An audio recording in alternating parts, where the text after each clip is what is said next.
Elsa Mondingava, vous êtes toujours celle des 4 colonnes, mais avec Thomas Mesnier, qui est député La République En Marche de la Charente, qui est médecin urgentiste de profession, qui est opposé, lui, à cette proposition de loi. Exactement, expliquez-nous pourquoi vous n'êtes pas favorable à cette proposition de loi. Écoutez, d'abord parce que le droit de choisir sa mort librement existe en réalité déjà par l'équilibre très fin posé par la loi Claes-Leonetti avec les directives anticipées, avec la personne de confiance, avec la sédation profonde et continue jusqu'au décès quand le moment est venu, le moment, j'ai envie de dire, naturel est venu de par la maladie.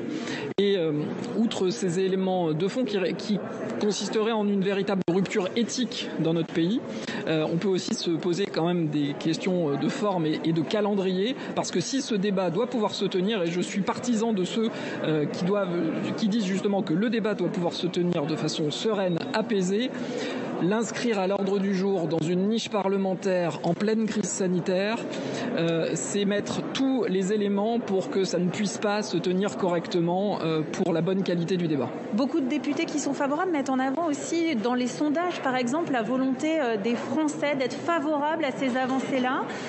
Qu'est-ce que vous leur dites ? Que selon la façon dont on pose la question, les Français répondent très différemment. On trouve des sondages qui vont de 96%, mais pour effectivement aller sur une fin de vie digne, comme le permet la loi Claes-Leonetti, à 24% dans un sondage IFOP du mois de mars, où là, pour le coup, on parle véritablement d'euthanasie. Donc attention à ne pas faire dire aux Français ce qu'on a envie de leur faire dire. Les sondages, tout dépend de la façon dont on pose la question. Et pour vous, c'est normal que dans votre groupe, il y ait des avis différents ? Il faut faire un avis tranché ? C'est absolument normal qu'il y ait des avis différents et qu'on ait une liberté de vote sur ces questions très éthiques et très intimes. Merci beaucoup Thomas Mesnier. On le voit, dans tous les groupes, il y a des pour, il y a des contre.